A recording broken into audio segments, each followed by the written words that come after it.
سب سے عظیم چیز ہے. اور اب امریکن جب وہاں پہنچ گئے تو ہم نے کہا نہیں آپ دہشت گردی ہے. اب ظاہر ہے وہ لوگوں کو آپ 10 سال میں ایک طرف سے دوسری طرف تو نہیں لے جا سکتے تھے. وہ انسان تھے, ان کو ہم نے یہ بتایا ہوا تھا کہ یہ جہاد ہے. وہ جب انہوں نے پاکستان کے خلاف شروع ہو گئے, اور وہ جو پرانے جہادی گروپس ٹرین کیے تھے وہ بھی پاکستان کے خلاف ہو گئے. تو اس سے انہوں نے ہمیں کہا کہ ہم کولیبریٹرز ہیں امریکہ کے, جہاں جو پاکستان میں خود کش حملے ہوئے, جو قبائلی علاقہ اجڑا گیا, جو یہاں میں پتہ نہیں کتنے ہسپتالوں میں گیا, میں تو جو لوگ بچ گئے تھے, کسی کی ٹانگیں نہیں ہیں, کوئی چل نہیں سکتا, کسی آنکھیں نہیں ہیں, ہاتھ اڑے ہوئے ہیں. تو اس ساری جو ہم نے جب اس کی اتنی زیادہ قربانیاں دی اپنے ملک کی, اس کا کوئی کریڈٹ ملا پاکستان کو؟ کیا کسی نے کہا کہ آپ نے بڑا زبردست کام کیا, شکریہ پاکستان؟ یہ نہیں ہوا. وہاں سے آوازیں آنی شروع ہو گئیں, افغانستان کی, ابھی یہ افغانستان آزاد ہونے سے پہلے کی بات کر رہا ہوں میں, کہ جی پاکستان کی دوگلی پالیسی کی وجہ سے وہ نہیں جیت سکتے. یہاں ہمارے لوگوں کو بار بار کہا گیا کہ ڈو مور, کہ ابھی آپ نے اور نہیں کیا. ڈرون اٹیکس ہوئے, ڈرون اٹیکس میں جتنے بے قصور لوگ مارے گئے, مجھے یاد ہے میں گیا وہاں باجوڑ میں ڈرون اٹیک ہوا, 80 مدرسے کے بچے مار دیے. شادیوں کے اوپر ڈرون اٹیک ہو رہا ہے. تو پاکستان کس عذاب سے گزرا؟ کہ میں بیک گراؤنڈ اس لیے دے رہا ہوں کیونکہ آپ کو پتا ہونا چاہیے کہ میری آج پالیسی کیا ہے. کیا جو تنقید ہو رہی ہے کہ جی عمران خان, یہ جو ابھی میں یہ جو ہمیں ڈاکیومنٹ ملی ہے, پہلے میں بیک گراؤنڈ آپ کو بتا دوں کہ یہ سارے وقت میں اس کی مخالفت کرتا رہا. آپ مجھے طالبان خان انہوں نے کہا, جب میں یہ کہتا تھا کہ یہ پاکستان کی جنگ نہیں ہے اور یہ جو ہو رہا ہے یہ ظلم ہو رہا ہے, یہ جو ڈرون اٹیکس کے خلاف میں نے مظاہرے کیے, واحد پولیٹیشین تھا, میں نے دھرنے دیے ڈرون اٹیکس کے خلاف, میں نے وزیرستان مارچ کی, باہر سے ہیومن رائٹس امریکہ سے آرگنائزیشن آئی, انہوں نے میرے ساتھ حمایت کی.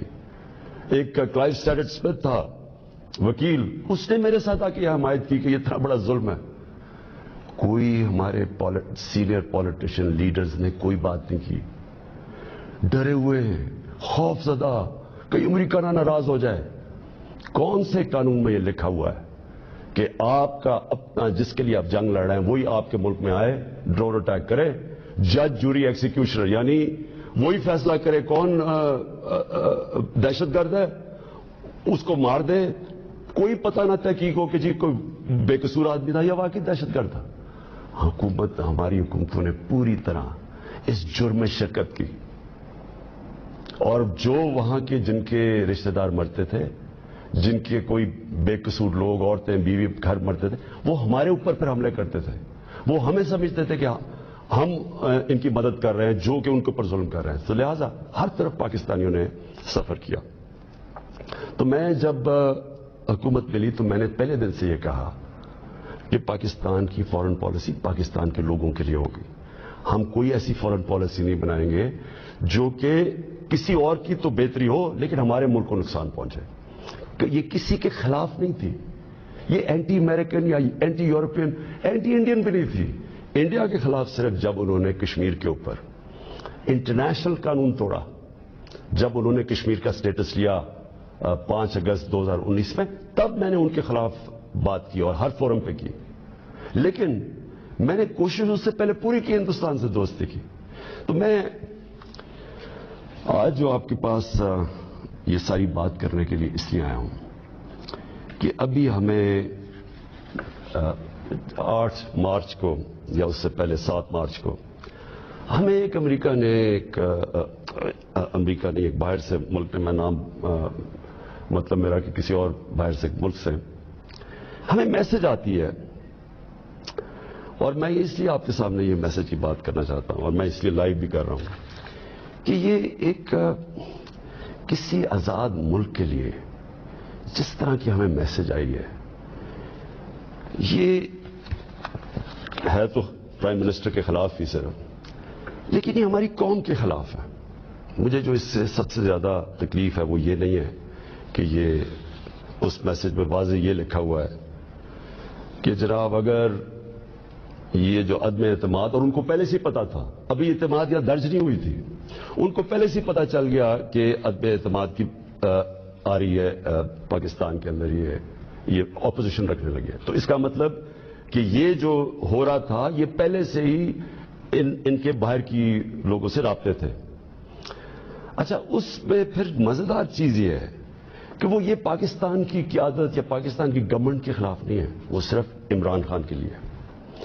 وہ یہ کہتے ہیں کہ ہمیں، اور ایک بہانہ مارتے ہیں کہ ہمیں کیوں غصہ پاکستان پہ ہے، لیکن کہتے ہیں کہ وہ غصہ تب بالکل ٹھیک ہو جائے گا، ہم معاف کر دیں گے پاکستان کو اگر عمران خان یہ عدم اعتماد کی یہ ہار جاتا ہے. یعنی اگر عمران خان چلا جاتا ہے تو پاکستان کو معاف کر دیتے ہیں، لیکن اگر یہ عمران خان کے خلاف فیل ہو جاتی ہے تو پھر پاکستان کو ایک مشکل وقت کا سامنا کرنا پڑے گا. دیکھیں، جو پھر سے میں یہ کہتا ہوں کہ ایک الیکٹڈ پرائم منسٹر کے خلاف کوئی بھی دوسرا ملک یہ اس طرح، اور یہ ریکارڈڈ ہے، یہ میں آپ کو یہ بتا دوں کہ یہ نہیں کہ یہ میں دیکھ رہا ہوں کئی میڈیا کے لوگ اس کو کور کرنے کی کوشش کر رہے ہیں کہ جی وہ ایسا نہیں تو فلانا نہیں تو وہ پتہ نہیں، یہ نہیں. یہ آفیشیل ڈاکیومنٹ ہے جو گورنمنٹ آف پاکستان کو، ہمارے ریپرزینٹیو ایمبیسڈر کو نوٹس لے رہے تھے لوگ، جس میں یہ کہا گیا، اور یہ کہا بیسکلی یہ کہا گیا کہ اگر عمران خان رہتا ہے وزیر اعظم تو ہم آپ کے ساتھ ہمارے آپ تعلقات بھی خراب ہو جائیں گے اور آپ کو مشکلوں کا سامنا کرنا پڑے گا. تو میرا سب سے اپنی قوم سے آج یہ سوال ہے کہ کیا یہ ہماری حیثیت ہے؟ 22 کروڑ کے ہم قوم ہیں کہ ہمیں ایک کوئی باہر کا ملک، اور کوئی وجہ بھی نہیں بتا رہا، کوئی اس میں کوئی وجہ نہیں، بس یہ کوئی ایک چیز بتا دی کہ جی وہ عمران خان نے اکیلا کو فیصلہ کیا روس جانے کا. حالانکہ جب رشیا جانے کا فیصلہ تھا اس کے اندر ہماری ساری فورن آفس کی پوری مشاورت تھی، ہماری ساری عسکری قیادت کی مشاورت پوری تھی. میں نے بلکہ فورن سیکرٹریز کو اسی کمرے میں بلایا جو پرانے ریٹائرڈ تھے، ان سے ہم مشاورت کر کے گئے. لیکن اس کے اندر لکھا ہوا کہ نہیں، صرف وہ ہمارا ایمبیسڈر ان کو بتا رہا ہے کہ نہیں یہ مشاورت سے، اس نے کہا نہیں یہ صرف عمران خان کی وجہ سے گیا. اور پھر انہوں نے یہ جو باقی لکھا کہ اگر جب تک وہ ہے تو ہمارے تعلقات اچھے نہیں ہو سکتے. اب میرا سوال یہ ہے کہ وہ اصل میں یہ کہہ رہے ہیں کہ یہ جب جائے گا تو جو باقی جو آئیں گے واپس، جو دوسرے عمران خان کی جگہ آئیں گے، ان سے ہمیں کوئی مسئلہ نہیں ہے. تو میں اصل اپنی قوم کے سامنے یہ چیز رکھنا چاہتا ہوں. میرا یہ جو آج آپ سے بات چیت کرنے کا ہے، یہ تو نہیں ہے کہ کوئی باہر سے ایک ملک چلے یہ کہہ دے کہ ہاں جی ہمیں نہیں پسند آپ کی فورن پالیسی، پتہ نہیں کوئی وجہ کیا بتا رہے کہ جی آپ روس چلے گئے. وہ تو اور یورپین لیڈرز بھی روس چلے گئے تھے، لیکن خاص پاکستان کو کہ آپ کیوں چلے گئے ہیں، جس طرح کہ ہم کوئی ان کے نوکر ہیں. لیکن جو اس میں سب سے ڈسٹربنگ چیز کیا ہے کہ ان کے رابطے ان لوگوں سے ہیں جن کے ذریعے یہ ساری سازش ہوئی ہے، جو یہاں بیٹھے ہوئے ہیں. اور یہاں کون بیٹھے ہوئے ہیں؟ 3 اسٹوجز. اسٹوجز کا مطلب ہوتا ہے جو کہ بڑے وفادار غلام ہوتے ہیں. یہ وہ لوگ ہیں. اب یہ رسول نے کہ یہ چاہ کیا رہے ہیں؟ یہ چاہ یہ رہے ہیں کہ عمران خان جائے، لیکن اگر یہ آ جائیں واپس، یہ جو ابھی جنہوں نے عدم اعتماد کیا ہوا ہے، تو پھر سب ٹھیک ہو جائے گا. تو سب سے پہلا میرا سوال یہ ہے کہ کیا یہ اپنے ملک کے اندر اجازت دیں گے کسی کو قیادت میں آنے کے لیے جن کے اوپر نیب کے کیسز ہوں، جن کے اوپر اربوں روپے کے کیسز ان کی عدالتوں میں ہوں، وہ جو کہ ایک مجرم ڈکلیئر کر دیا گیا پاکستان کی عدالت نے، جو کہ جھوٹ بول کے بھاگا ہوا ہے؟ کیا وہ ان لوگوں کو جن کے اوپر باہر ان کے ملکوں میں، باہر کے ملک مضمون لکھے ہوئے ان کی چوری کے اوپر، کرپشن پہ، BBC کی 2 ڈاکیومنٹریز آئی ہوئی ہیں ان کی چوری کے اوپر، کیا اپنے ملک میں اس طرح کے لوگوں کو ایک قیادت پہ آنے دیں گے؟ اور اگر اپنے ملک میں اتنی سی جھوٹ بولنے پہ یہ نکال دیتے ایک پرائم منسٹر کو، ہیرلڈ میک ملن تھا، جھوٹ بولنے میں اس کو نکال دیا. چھوٹی چھوٹی چیزوں کے اوپر وہ اتنا اپنے لوگوں کا، ان کا جو اخلاقی معیار ہے وہ اس سطح پہ ہے، چھوٹی سی چیز پہ وہ نکال دیتے ہیں. تو ہمارے ملک میں جو کہ نیب میں اربوں روپے کے کیسز ان کے، اور ابھی 30 سال سے ان کے اوپر کیسز ہیں.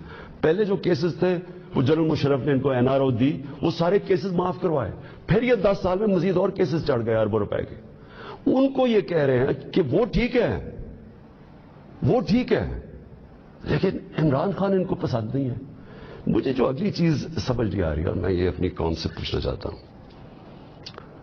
کہ جب ان کو بھی پتا ہے، کیونکہ یہ یاد رکھنا میرے پاکستانیوں کہ جب ان کی جو انٹیلیجنس ہوتی ہے وہ ساری بیک گراؤنڈ پتا ہوتا ہے ہر کا. میرا ان کو سب پتا ہے، ان سارے جتنے بھی پولیٹیکل لیڈرز ان کی سب بیک گراؤنڈ پتا ہے. ان کو ان کی ایک ایک چیز پتا ہے کہ ان کے کتنے پیسے ملک کے کس اکاؤنٹس میں پڑے ہوئے بیرون ملک. ان کو سب پتا ہے کہ ان کی پراپرٹیز بینامی جو انہوں نے باہر لی ہوئی ہیں بڑی بڑی اربوں اربوں روپے کی، ہر ڈیٹیل ان کے پاس ہے. ایک ہمارا ینگ پولیٹیشین ہے، ایک کتاب ہے رون سوسکن کی دا وے آف دا ورلڈ. اس کتاب میں وہ لکھتا ہے کہ ان کی نیشنل سیکیورٹی جو تھی وہ ٹیپ کر رہی ہے، اس کی والدہ اس کو ٹیلی فون کر کے بینک اکاؤنٹس بتا رہے ہیں، یعنی ادھر تک ان کو پتا ہے. تو ہمارے یہ جو اب یہ 3 لوگ ان کو جو پسند آ گئے ہیں، ان کی کیا خاصیت ان کو پسند آئی ہے؟ یہ کہ ان جنرل مشرف کے سالوں کے اندر 11 ڈرون اٹیک تھے. ان دونوں کے بلکہ سارے یہ تینوں اکٹھے اقتدار میں تھے. ان کے 10 سال میں اس ملک میں 400 ڈرون اٹیکس ہوئے. ایک دفعہ ان کے منہ سے نہیں نکلا کہ مذمت کرتے ہیں ہم. حامد کرزئی مجھے یاد ہے افغانستان میں جب ان کے ڈرون اٹیک یا وہاں بمباری سے افغانستان کے بے قصور لوگ مرتے تھے وہ مذمت کرتا تھا. جدھر افغانستان میں فورن فوجیں تھی، یہاں ہم بیٹھے ہوئے ہیں 400 ڈرون اٹیکس میں ایک دفعہ کسی نے مذمت نہیں کی. اس لیے ان کو یہ سوٹ کرتے ہیں.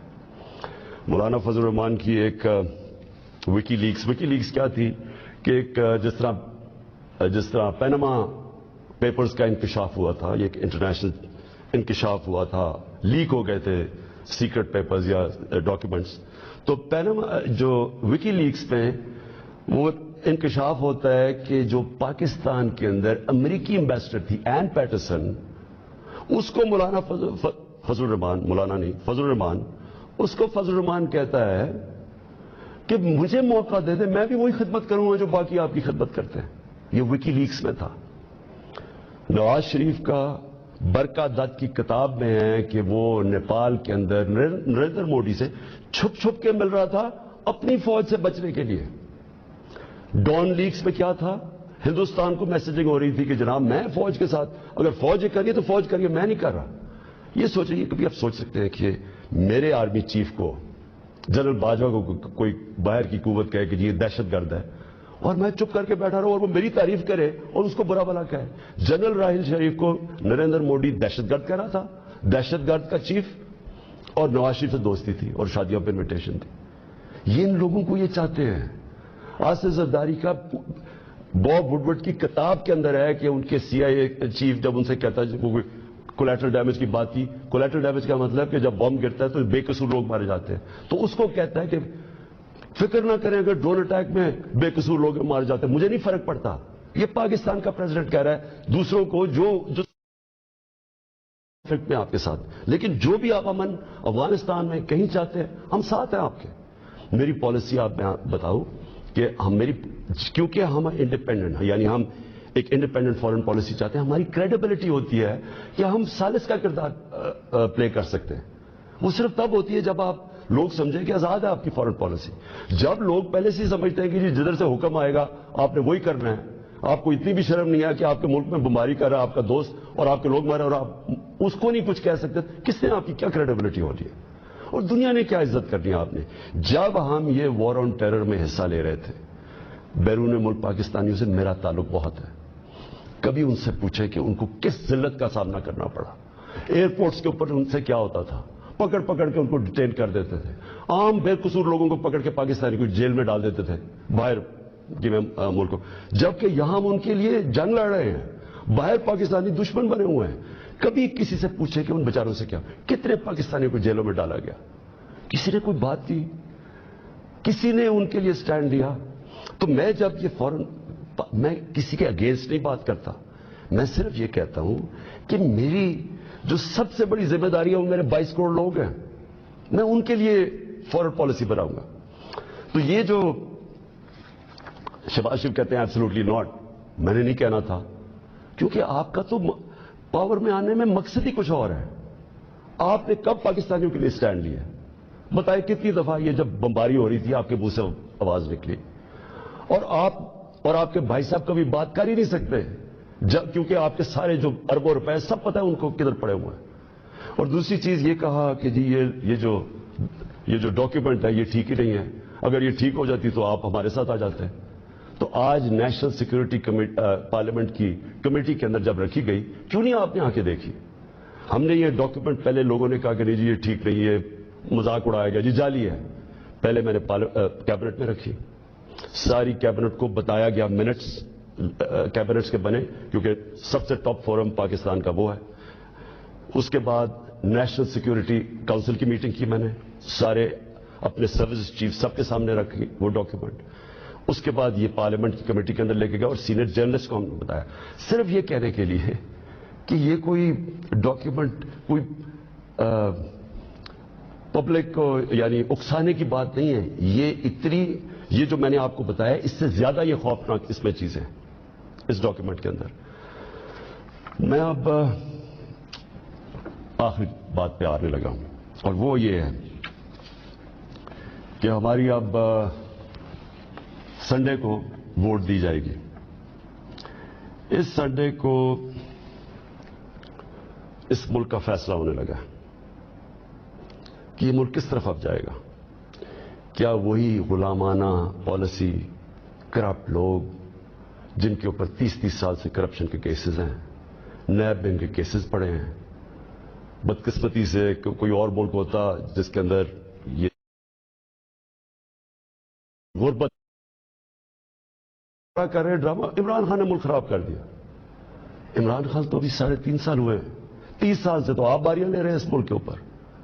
تو یہ اگر ملک خراب تھا, یہ اگر حالات برے تھے تو یہ کیا 3.5 سال میں ہو گئے ہیں؟ اور میں چیلنج کرتا ہوں کہ 3.5 سال میں جو ہم نے کیا ہے کسی بھی فورم, انڈیپینڈنٹ ماہرین کو آپ بٹھائیں ان سے پوچھیں, میں چیلنج کرتا ہوں کہ 3.5 سال میں جو پاکستان میں ہوا ہے ان کے کسی دور میں نہیں ہوا. تو یہ جو اب سارے اکٹھے ہیں, یہ اب قوم نے فیصلہ کرنا ہے کہ کیا یہ جو ووٹ ہو رہی ہے سنڈے کو, اس میں کون کدھر جائے گا. مجھے لوگوں نے کسی نے کہا جی وہ عمران خان آپ ریزائن کر دیں. میں ریزائن کر دوں؟ میں جو میرے ساتھ کرکٹ کھیلتے تھے وہ ساری دنیا 20 سال جو میں کھیلی ہے, آخری گیند تک میں مقابلہ کرتا ہوں. میں کبھی ہار زندگی میں نہیں مانی. میں تو ووٹ کا جو بھی رزلٹ ہو جائے آپ دیکھیں گے کہ میں تو اس کے بعد اور زیادہ تکڑا ہو کے سامنے آؤں گا جو بھی رزلٹ ہو. لیکن میں یہ دیکھنا چاہتا ہوں اس دن, یہ میں چاہتا ہوں میری ساری قوم دیکھے کہ کون جا کے اپنے ضمیر کا سودا کرے گا وہاں. اگر کوئی یہ کسی کو کہنے کی کوشش کر رہا ہے نا کہ جی ہمیں ایک دم پتا چلا کہ عمران خان تو یہ تو بہت ہی نااہل یا برا تھا, آپ کو ریزائن کرنا چاہیے تھا. ہم جمہوریت کے اندر لوگ ریزائن کرتے ہیں. لوگ تب نہیں کرتے کہ جب آپ دیکھیں کہ 20-25 کروڑ روپے آپ کو آفر ہو رہا ہے اور آپ چلے جائیں, اور وہ پیسہ جو پہلی چوری کا پیسہ جس سے خریدا جا رہا ہے لوگوں کو, ساری قوم کے سامنے یہ ہو رہا ہے. وہ جگہ بنی کے اندر یا سندھ ہاؤس کے اندر یہ تماشا چل رہا ہے ساری قوم کے سامنے. میں تو یہ پوچھنا چاہتا ہوں کہ ہمارے نوجوانوں کو ہم آج کیا سبق دے رہے ہیں, ہم کیا ان کو بتا رہے ہیں کہ یہ ہمارے جو پبلک ریپرزینٹیٹیو ہیں ان کی قیمتیں لگی ہوئی ہیں. یہ ساری قوم کے سامنے ہو رہا ہے, یہ کچھ چھپی بات نہیں ہے. آپ الٹا بھی لٹک جائیں, کوئی یہ نہیں مانے گا کہ ان 3 لوگوں کے پاس کوئی اس لیے جا رہا ہے کہ یہ تو بڑے کوئی نظریاتی لوگ ہیں. کوئی نہیں ماننے لگا کہ یاسر زرداری یا شہباز شریف, نواز شریف یا فضل الرحمانی کوئی نظریاتی لوگ ہیں. سب ان کو جانتے ہیں. صرف انہوں نے جو اپنے خلاف سٹیٹمنٹس دی ہوئی ہیں وہ 20 سال ذرا دیکھ لیں تو آپ سمجھ جائیں گے کہ یہ کوئی نظریاتی نہیں ہو رہا, یہ صرف اور صرف ضمیروں کا سودا ہو رہا ہے. یہ اپنے ملک کا سودا ہو رہا ہے, یہ اپنے ملک کی ساورنٹی کا سودا ہو رہا ہے. اور یہ جو ہوگا, میں ابھی بھی لوگوں کو یہ, کیونکہ مجھے ابھی بھی امید ہے کہ جو ہمارے لوگ اپنا سودا کر کے وہاں بیٹھے ہوئے ہیں, میں ابھی بھی آپ سے یہ کہتا ہوں کہ ہمیشہ کے لیے یہ آپ کے اوپر ایک مور لگنے لگی ہے. یہ نہ لوگوں نے آپ کو معاف کرنا ہے, نہ لوگوں نے آپ کو بھولنا ہے, نہ آپ کی اس بات کو معاف کرنا ہے بھولنا ہے, نہ جو لوگ آپ کو ہینڈل کر رہے ہیں نہ ان کو معاف کرنا ہے اور بھولنا ہے لوگوں نے.